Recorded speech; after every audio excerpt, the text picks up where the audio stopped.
गोटे गाँर बड़ बरगछरे बहुत सारा चढ़ई रोते।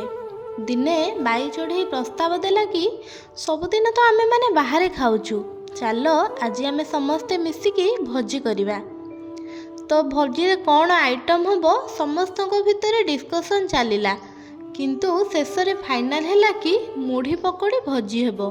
तो सेइथिपाई समस्ते निज निज काम रे लागी पड़िले। काऊ पाख गाँरु एक बड़ ठोला मुढ़ी उठाई आनिला।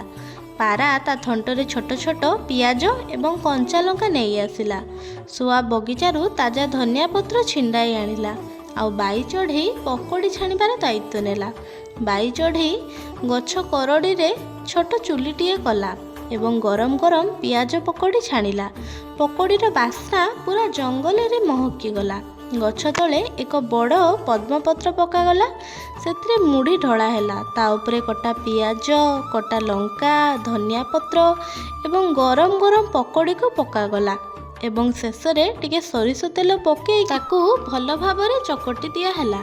तापरे सबु चढ़ई धाड़ी करी बसी पड़िले एवं बाई चढ़ई ता थंटरे समस्त को मुढ़ी पकोड़ी परिसिला एवं समस्ते मन खुशी रे मुढ़ी पकोड़ी खाइले एवं निजे निजे चीं चीं करी गीत गाइले। खाऊ खाऊ हठात गोटे कुंभाटुआ कहिला, अरे मुढ़ी परे तो पानी पीवा दरकार, तेणु सबु चढ़ई मिसी पाख पोखरी को गले एवं पेटे पानी पी ठंडा पवन रे आराम से आसी शोइले।